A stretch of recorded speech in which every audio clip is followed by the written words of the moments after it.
Today we are going to discuss parent feedback as a form of assessment. Parent feedback is one form of assessment that can help improve learning. Parent involvement is essential to a child's education because it ultimately sends the message that education is important. Children need to understand that education is important. Parent involvement is best achieved through parent-teacher relationships. When teachers and parents have positive relationships, it helps the parents become more involved in their child's education.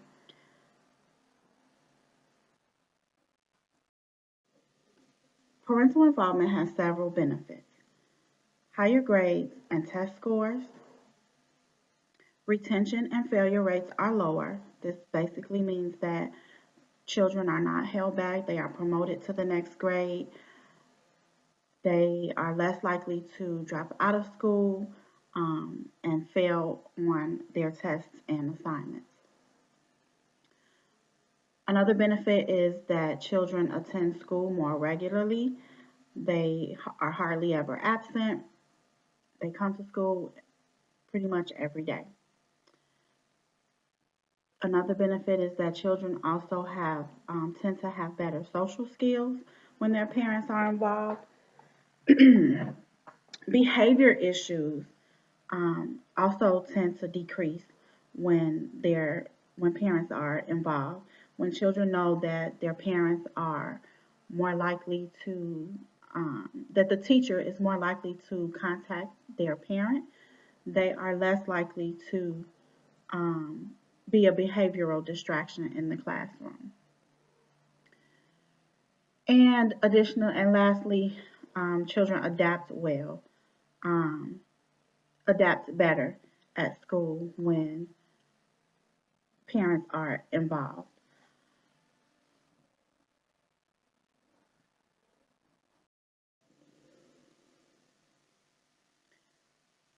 One of the ways in which teachers can get parents involved in in their child's education, is by fostering an effective relationship. This can be accomplished in a number of different ways. Frequent newsletters home.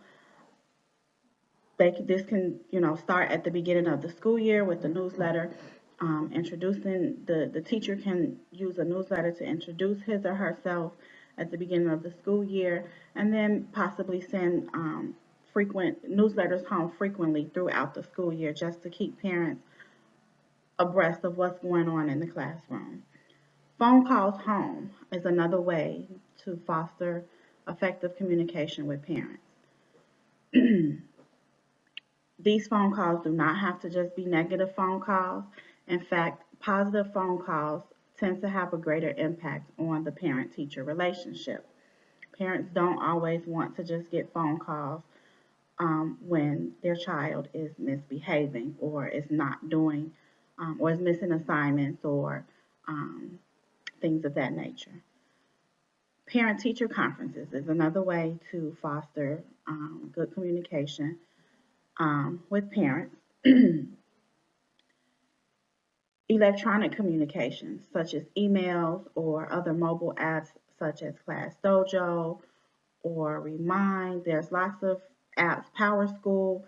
There's lots of mobile apps that parents and teachers have access to now so that they can keep in communication with each other. And email is also another great tool. Homework. Homework gives the parents the opportunity to see what their child did in school that day. Um, and it also gives parents the opportunity to ask questions regarding the student's work if they need to.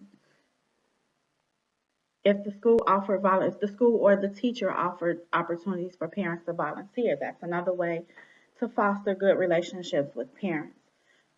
Oftentimes, parents, especially with the younger kids, parents like to come in and volunteer, spend a couple hours in their child's classroom, and this is just another way that teachers and schools can offer foster good communication between teachers and parents.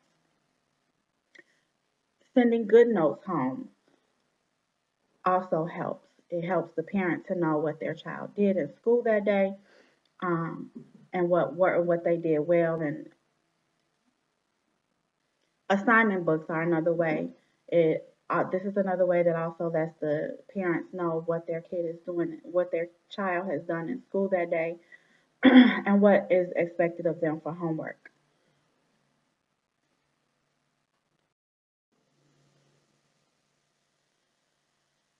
Sometimes there may be barriers to communication, and these barriers could negatively impact the relationship that teachers and parents may have.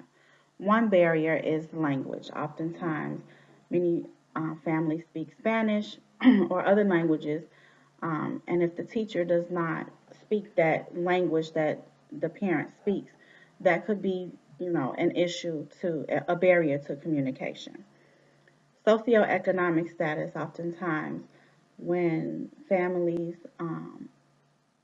are from less affluent communities, they struggle with being involved in their child's education.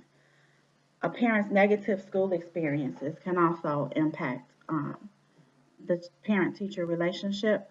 If a parent does not value education or just have poor experiences themselves in school, then that could impact how the parent communicates with the teacher and the school. An overall lack of understanding in school of school policies and procedures. This is if the parent doesn't understand why um, there's homework Monday through Friday, or why their child was disciplined, a certain way for a particular behavior. This could impact the relationship between the parent and the teacher. Economic and time constraints. Again, when families come from lower economic classes, they have to work lots of hours to make ends meet. So they oftentimes just don't have the time to be involved in their child's education. And then they a lack of access to technology like the internet and things like that could also impact um, the parent's involvement in the child's education and the parent's education level. They may feel that they aren't educated enough or intelligent enough to effectively communicate with the teacher.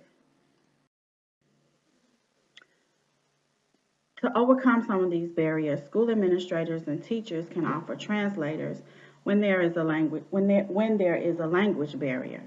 They can offer suggestions for gaining access to resources such as the internet, adequate food, shelter, and clothing. Teachers can also avoid using education jargon. If the parents don't understand exactly what the teacher is saying, then that could also be an issue for communicating. So teachers avoid using education jargon, using regular layman's terms. It's more likely to improve the parent-teacher relationship.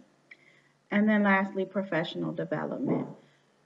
If schools offer professional development that is centered on effective communication with parents, then teachers could be better equipped to effectively communicate with parents.